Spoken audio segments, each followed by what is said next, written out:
Our topic we would like to discuss today is about standardization. As we are talking about additive manufacturing, one core process step is definitely the printing itself. I would be interested to get your view how far that process step, the printing itself, is already standardized today. There are differences in the printers. What is already existing, I think, should be on our let's say, schedule at first. David Hardacre from Lloyd's Register has sent a more or less overview over the existing standards and those who are in work at present. He sent that out a few months ago, and there I can count more than 20 standards around the laser powder bed fusion process. So from the very beginning, from the powder, this is EMPA's then business, to the end product, which is the part coming out of the machine, there are standards existing. What is missing? If I do it as a job shop, then of course it would be necessary for me to say, okay, there is one machine now free, but the data set that I prepared is not for this machine. It's a no-go. I think this is something where we could do some work in the future. I completely agree with Dieter. So if my background is more from a process industry like coating industries, and there, if you deal, for example, with Japanese customers, so they force you to not change anything in the 4M. So it's the machine, the method, the man, and the material. They do not allow that you switch from one printer to another. The level of what we can regulate or what we can define in the standard is often not at the level which is the core competence of a company. They would not even disclose the exact recipe of the powder to employees across the company. So it's a secret for them what is actually contained as additives in the powder. And therefore, also the process parameters is a similar thing. So process parameters in this context will be different from company to company, how to make a part, and maybe from material to material to part to part. SLM Solutions has their standards and their way of developing technology, and they think this is the best solution they can think of because they made it. But then there's other printer companies that think a different way, and everybody has his own right to have their best solution in their mind. And it's in the end, it's the customer that has to decide whether he goes with the SLM Solutions philosophy or with a different philosophy. But the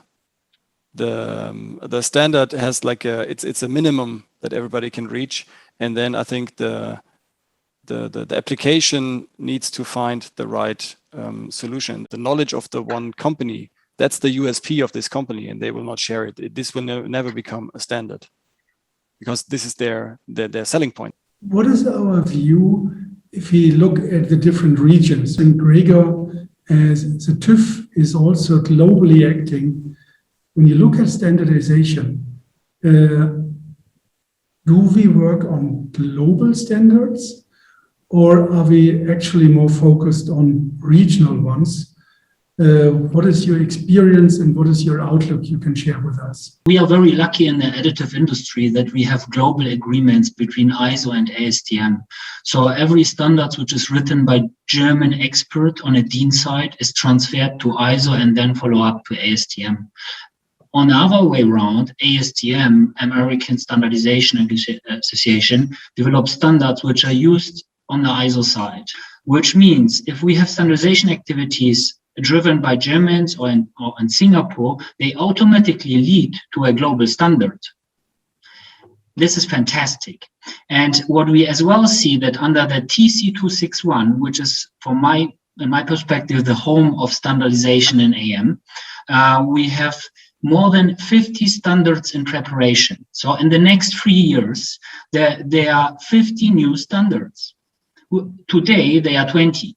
we can implement those standards already during the creation phase, which is happening right now. So these experts, which are actively writing standards, they are 3 years ahead of the market. So this is the real reason why everybody should join standardization, because you get competitive advantage. Writing standards means as well, beside competitive advantage, doing open innovation, because I share my IP, my knowledge with others, move myself to a competitive position with others, and which generates speed and progress for everybody. So when we look at the whole process chain from a holistic perspective, where do you feel is the most urgent need for defining, creating standards? In general, you mentioned already the build process itself is already one of the major, most important reproducible sectors, because it defines the part property.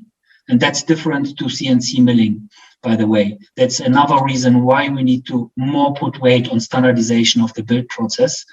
And secondly, the interaction of the human of the entire process chain. From our experience as a service provider, we are sometimes find ourselves in a situation where customers who are not so experienced, there is a tendency to ask for aerospace standards, although their product simply does not need. My feeling about that, what you just explained, I see that issue as well.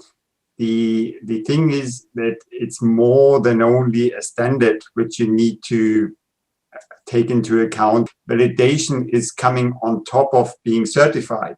So, and if you buy a new machine, it means a completely new validation of these machines. And if you have a new or slightly modified process chain post-processing step, it means validation of each of these steps again. Gregor, you mentioned the number of increasing standards. As we are supposed to be, and I think we are, a digital technology, any standard activities also in the direction to cover these digital part of our process chain? Well, there's just new started digital standardization group, which is led by here in Germany by DIN. So NA 14504 is just started recently a new standardization group on digital aspects of additive manufacturing. We are mainly target blockchain, digital twin, and of course data and automation of use of data and interconnection between machines and modules for safety purposes. On the ISO ASTM level, we have the first standards in the pipeline, which one of them is additive data packages. So we define here the informations which a digital twin requires from the entire process chain. It needs to have good quality. How to assure that brings us to the point that we maybe not be able to measure everything after the manufacturing, but to monitor and control the process in a way that we generate data, that we are confident that this is a good part. And for these kind of approaches, we need a thing like a digital twin. For that to set a framework, I think is very important. But then you need also a lot of people, so software providers, the big software companies, the printer manufacturers, and others who then agree how to actually fill this model and how to define standards so that you have interchangeable protocols between different software modules. Let's start at a kind of a time journey.